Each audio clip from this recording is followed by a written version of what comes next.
Hi, I'm Joe Charles and I'm the Director of Instruction at Treetops Resort in Michigan. And we're going to talk a little bit today about how to set up with a putter. So setting up with a putter is so important in order to make putts consistently, but it's really something we never hear about. So we always hear about how to make a good setup with your full swing and balance and width of stance and everything that you're supposed to do. But with a putter, you don't really hear a lot of instruction about that. So we're going to talk about that today, and hopefully it can help you make some putts. So the first thing that's very, very important is you want to have a good grip. So in a normal full swing, what happens is you hold the club for the most part in your fingers, okay? And what that does is it allows you to hinge the club properly and create a lever system during your swing. In putting, we don't really want that. For the most part, we want our wrists to be a little bit more quiet than our normal full swing. And that reduces the amount of club face rotation, gets the path really consistent, so it helps us make more putts. So instead of holding the club in the fingers like you would normal full swing, we're going to hold it more in the palm of our hand, okay? And what that does for us is it gets us into a position here where we can get the shaft of the golf club matching our forearms, primarily our lead forearm, okay? So if you watch me set up like a normal full swing, you can see how I have an angle here between the shaft of the golf club and my arms. With a putter, what we want to do is we want to get that shaft kind of matching our forearm. So we're going to hold the club more in the palm of the hand, and you can see now that shaft looks like it's running straight up the forearms. So that's the grip. That's the first step in the process. The next thing I look for is the correct width of stance. So if we have a golf ball here, what we look for is we want to get the club moving in a pendulum motion around the body here, back and forth down the target line, and we want to get that ball position so that when you make contact with that ball, the putter's barely moving on the upswing, okay? And what that does is it helps the ball start rolling a little quicker. So a good way to do that is to just take some swings back and forth and intentionally brush the ground. Now, we don't want to brush that ground when we're actually hitting a putt, but when we're trying to figure out where the bottom of that swing is, we want to barely graze that ground. So I'm kind of brushing the ground right in the center of my stance. So what I'm going to do is when I actually set up to this golf ball, I'm going to move that ball barely forward in my stance, and that's going to ensure that I can hit that ball barely on the upswing, get the ball rolling a little bit quicker.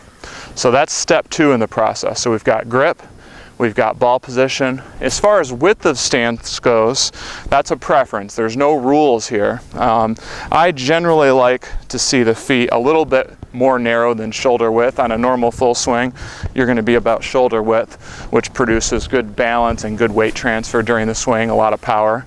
In a putting stroke, we don't need weight transfer, so we're going to narrow down that width of stance just a little bit and keep that center of gravity pretty still, not really moving much from side to side.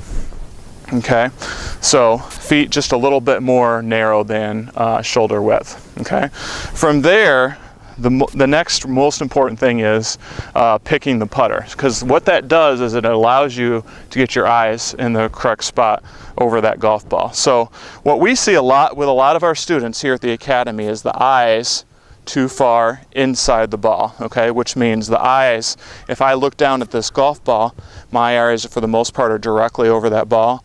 We see a lot of people that get their eyes on the inside of the ball. And what that does is it promotes too much of an arcing stroke. It also makes it really hard to start the ball on line consistently. So for the most part, we want to see those eyes pretty close to being over the golf ball, okay?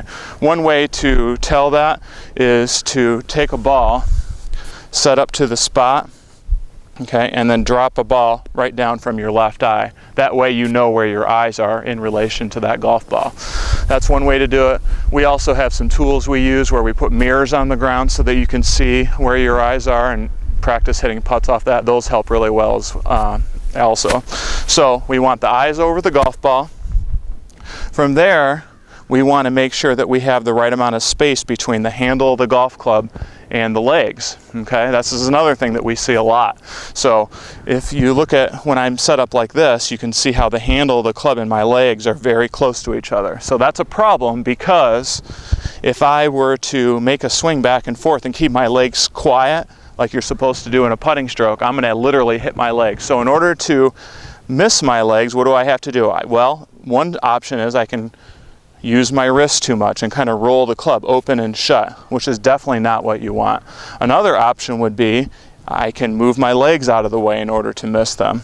Another thing you don't want in a good putting stroke. So the last step in this process is, after you get your eyes over the ball, we want about a hand width of space between your legs and the handle of the club. So one way to check that is to just get into a normal putting setup, eyes over the ball, and get that hand kind of waving in between the club. So get a correct length putter, get your eyes over the golf ball. We want the ball barely forward in the stance. We want to hold the club correctly, okay? Through the palm, not through the fingers. And from there we want good spacing. One hand width of space between the legs and the handle of the golf club, okay? If you do all those things, you're going to be able to make more putts. Thanks for coming.